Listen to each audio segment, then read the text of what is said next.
Well, New South Wales and Canberra appear to be briefing against each other over the handling of the Northern Rivers flood crisis. The fight centres on the slow response and who requested the ADF and when. New South Wales says it made the first request for assistance on the 27th of February, but was offered fewer than 300 personnel. That was on the same day the federal government said it had 2,000 ready to go if requested.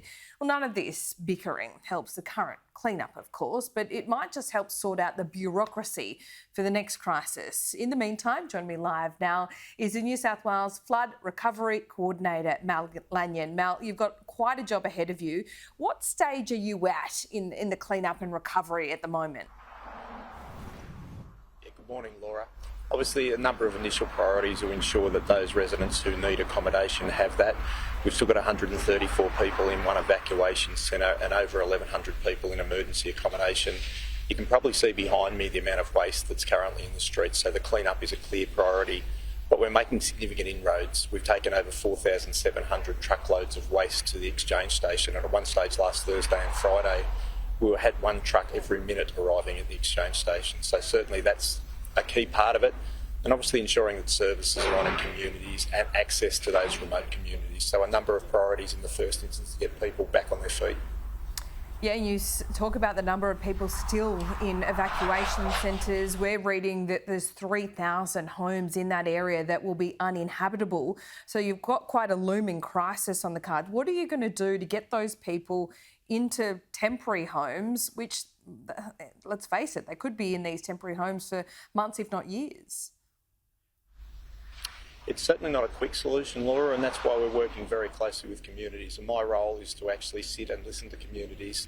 And again, there's a range of different areas that have been affected here. So Lismore as a city, we need to look at alternatives to actually be able to start business back up and get people into accommodation.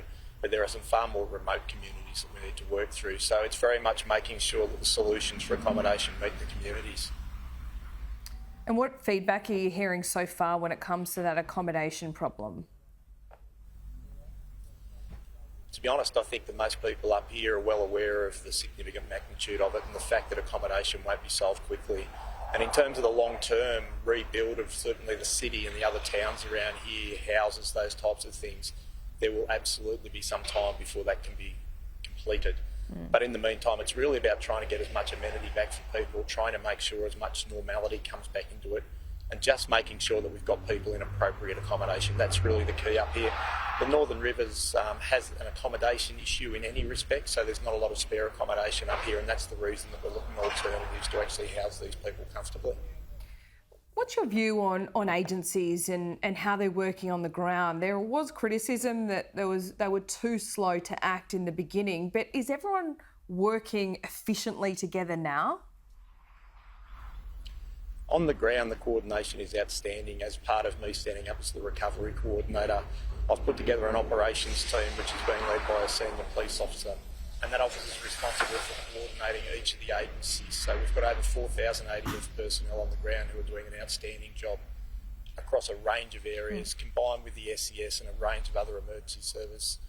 But then also reaching into a number of areas within government who can assist with both that medium and long-term planning. So certainly the coordination is in place. It is a large job and we're focusing on the priorities. When we see these crises, Mal, I mean, we see people kick into gear, the community at the forefront. But what do you think about the suggestion of the need to professionalise the SES and perhaps make sure we have a dedicated domestic force, whether that be SES, police, ADF, to respond to a crisis in the future? From what you're seeing, is that what we need? I think that's probably a question to be answered at a later time. I can say to you now that the agencies are working in a coordinated fashion and we've got a fantastic response up here. The community up here are overwhelmed, I think, by the support they're seeing and the amount of agencies that are now on there.